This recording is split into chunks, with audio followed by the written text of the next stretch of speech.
This week on Brands That Build India, we feature a brand and a company that put India on the roads. The company has now pulled the brakes on its first and most iconic brand, but it will always be one that's loved and respected by the country. I still own that car. It's more than 30 years old. वो तो मेरी पहली car थी तो बहुत ही अच्छी लगती है और आज तक भी हम उसको रिमेम्बर करते हैं. First and the foremost thing, it was in my budget. Wherever you go in India, you will get the service. Well, it's easy to guess what they're talking about, the much-loved Maruti 800. On the 14th of December in 1983, the then Prime Minister Indira Gandhi handed over the keys of the first ever Maruti 800 to its lucky owner. It was the first product of a company that has had a long, successful run off the Indian roads, with its first few years passing virtually unchallenged. Let's take a look at the Maruti journey. Maruti was the brainchild of the late Sanjay Gandhi, who had been given the license to make a wholly indigenous car. However, the company languished and was unable to take off until after his death in 1980. A year later, Prime Minister Indira Gandhi gave the go-ahead for foreign collaboration for India's first affordable passenger vehicle. Talks were on with Volkswagen, but those fell through because the German company refused to commit to certain conditions on localization. That's when a Suzuki official travelling in India on business at the time heard of the project and jumped in. We met Mitsubishi and we met Suzuki and we met Nissan and all that. And because Suzuki was then a small company, we found that we were talking directly to the president of the company and the president was directly talking to us. That alliance turned out to be a win-win for both. Initially only assembled in India, local production started in 1983. Priced at 53,000 rupees, the car was affordable and easy to drive. Within a year, the Gurgaon plant had an installed capacity of 40,000 units for the Maruti 800 and the Maruti van. By 1986, Maruti was exporting cars to many countries, including Hungary and some neighbouring countries. As for Suzuki, this helped catapult one of the smallest Japanese car companies to a global manufacturer. Today, Suzuki is facing financial problems elsewhere in the world, but up to 25% of its sales come from Maruti Suzuki. I would say at that time, everybody who could afford a car bought and drove. It doesn't matter about his wealth, status, position, society, nothing. The richest people in this country, the most powerful, thought it was a prestige symbol to have a Maruti 800. Mr. Ratan Tata has driven a Maruti 800. Arun Nehru used to drive a Maruti 800. And he was not a small man. The Maruti brand was virtually unchallenged for close to 15 years. Many auto experts say that the license rule and the excise and import benefits given to Maruti were what helped the company compete on price, with the same benefits being denied to Hindustan Motors, Premier Padmani and other companies interested in entering the market. On the one hand, the government managed to keep out new entrants, and on the other hand, the government also ensured that existing operators, existing manufacturers did not play with a level playing field. Maruti as a whole may have been very different. The Indian automotive industry itself, automotive market would have been very different. Maruti may have had to refurbish the Maruti 800 much faster than it did. And for all you know, maybe the Maruti 800 would have been, consigned to history books in 1992 or something. But that didn't happen, and the Maruti 800 was the highest selling car from 1983 to 2004 before it was overtaken by another Maruti Suzuki product, the Alto. On the back of the Maruti 800, Maruti Suzuki launched the Maruti van in 1984 and the Gypsy in 1985. The Maruti brand moved to high-powered cars like the Maruti 1000 in 1999, which later became the very successful S-Team. Well, initially, because of the lack of competition in the market, Maruti was able to capitalize on the fact that they were the only ones who had a product to offer to the Indian consumer. The Gypsy became the mainstay of not just a lot of people within India, but also the defense forces for that matter. So there was a lot of defense buying for the Gypsy at that point in time. Nonetheless, over time, what Maruti has built on is reliability, has built quality. So service quality levels are extremely high. The ownership value that you get with the Maruti product today is extremely high. For a long time, when there was a shortage of cars, there was really no marketing involved. It was arranging orderly distribution of cars. As more competitors flooded the market in different segments, advertising in the sector also heated up. Today, there are close to 50 cars, new or variants from different companies, launched every year, and that comes with high decibel advertising. Our focus is on highlighting the product features whenever we introduce the new products in the market, and also there are some model launch budgets. So during the launch of the models, there is a big spurt in the activities, and that creates an awareness about the new products with the customer. And then subsequently we take it from there, and a lot of data mining is done. While some may argue that that has prevented Maruti from ever getting a foothold into the premium segment, it also means that Maruti Suzuki has the widest mass of loyal consumers. This tremendous customer loyalty has the peg of all corporate brand communication. For the last 15 consecutive years, Maruti has won the J.D. Power Customer Satisfaction Awards amongst all car manufacturers. One of the key challenges that we're always aware of, and the marketing team and who we work with has always sort of pointed that, and it's deeply sort of ingrained in us, is that Maruti is a brand that dominates, as I said, the landscape with its national stature. You have to do something. You have to hone in on a national truth, an insight that's not only pan-Indian, but that sort of resonates with a larger truth. An insight that's commensurate with the stature of the brand. So for instance, when we did the Kitna Deti Hai campaign, now you may, as a consumer, you may be a Ferrari consumer in this country, and you may go and sort of look at a Ferrari and say, my God, you may be awestruck by the, the dynamism of the sort of design. But you would be a true Indian if you suddenly would ask the salesman, Kitna Deti Hai, right? I mean, that's who we are. The Desire today is still one of their strongest selling sedans, or rather one of their strongest selling cars overall. They still haven't been able to move out of that mold where Maruti is considered as a small car or a fronty, for instance, what we used to call the 800. They haven't been able to move out of that image very strongly.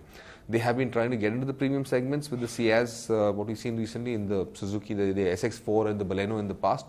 But again, where Maruti's strengths lie is in kickstarting new segments. They really haven't done too well where a segment already existed. In 1999, Maruti realized that it needed to move beyond just cars, no matter how iconic and popular they were. It began a slew of services, from auto financing to auto insurance to reselling of Maruti cars, which has helped grow the brand even more.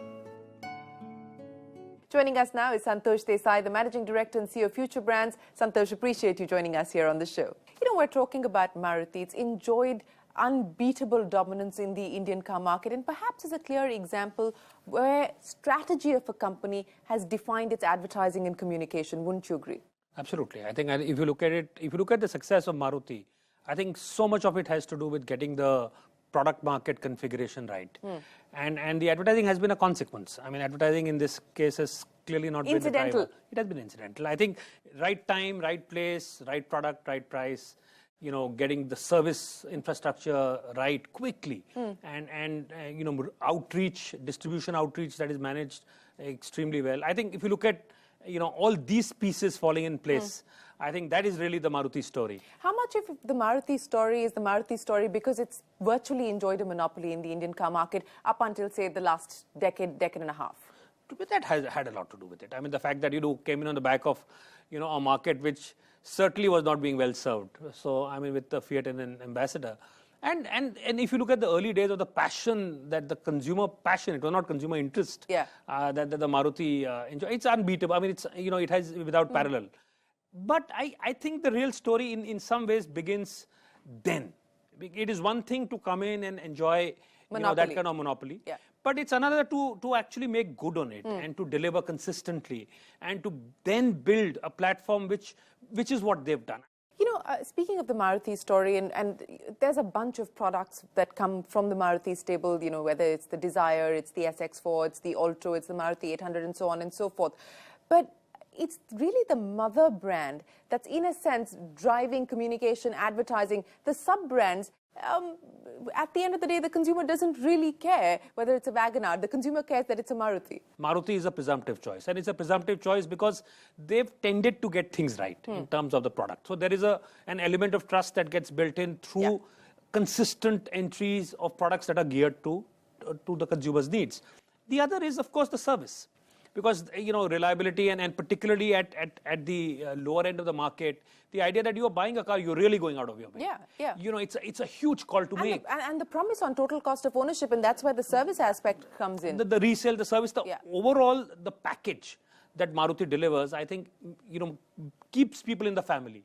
And I think then it becomes a choice of which Maruti to buy, rather than which car to buy. And it's really been driven by customer satisfaction. I mean, the entire strategy, while you can keep arguing about the value-conscious proposition, but customer satisfaction has actually driven Maruti's strategy, has it not? Absolutely. And which reflects in all the JD Power surveys that they continue to beat. And I think it's very creditable, because when you look at a JD Power kind of a survey, or when you look at customer satisfaction is where you normally get found out. And the flip side of being a large selling brand is the fact that you can have a lot of unhappy voices. Yeah.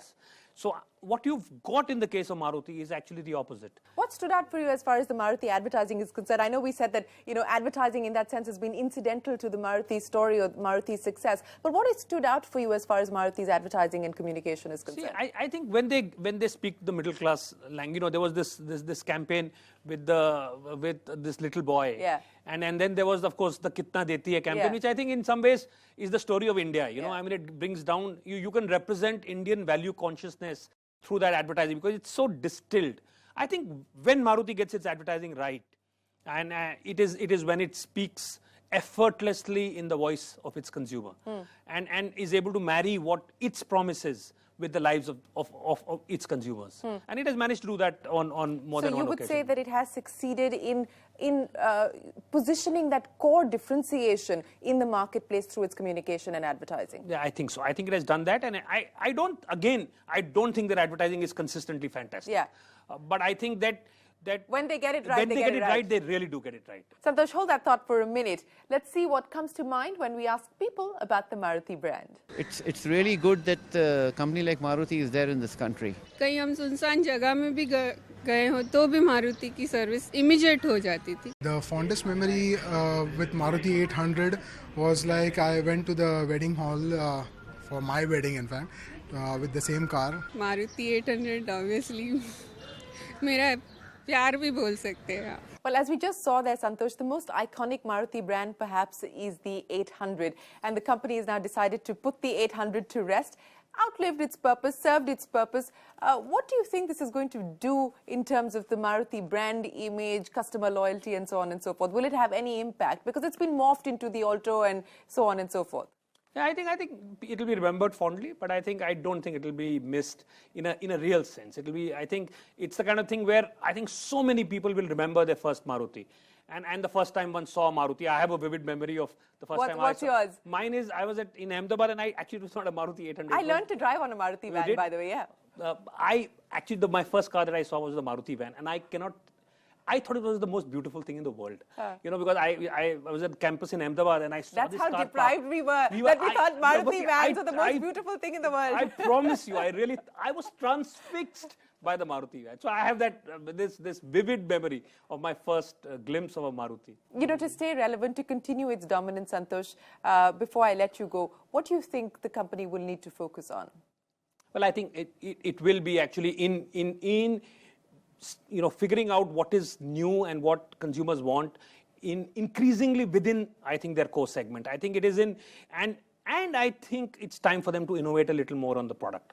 I think the consumer of tomorrow will want the merging of technology within the car. The one part of its story was reliability, reach, comfort. The other part of its story, the same consumer now is looking to be excited, is looking for newer sort of innovations to take place. And I think that is the next challenge for the market. So dil mange more in that absolutely. sense. Maruti Suzuki was incorporated with the intention of serving the community with an affordable means of personal transport.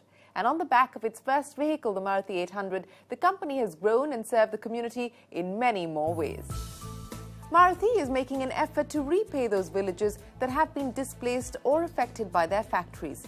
And so last year, Maruti employees contributed nearly 10,000 hours volunteering in neighborhood communities. The local communities prioritize the areas where they need help, and the programs usually support school education, health awareness and sanitation. Realizing that the number of deaths in road accidents was rising alarmingly, Maruti recently launched the nationwide Road Safety and Skill Development Program. One of the services it also offers is Maruti Driving Schools.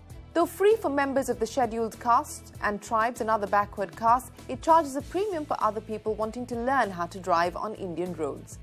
We will create the facilities for people to learn driving properly. And we do that by using simulators, very much like what they do for pilot training where you have simulators. So we have simulators where we can replicate all kinds of road conditions. People are required to deal with it before they can actually pass the course. So we are doing that as one part of our CSR. With more vehicles getting onto roads each year, Maruti is making an effort to follow global emission norms, reduce its dependence on natural resources and train its suppliers in environmental best practices as well.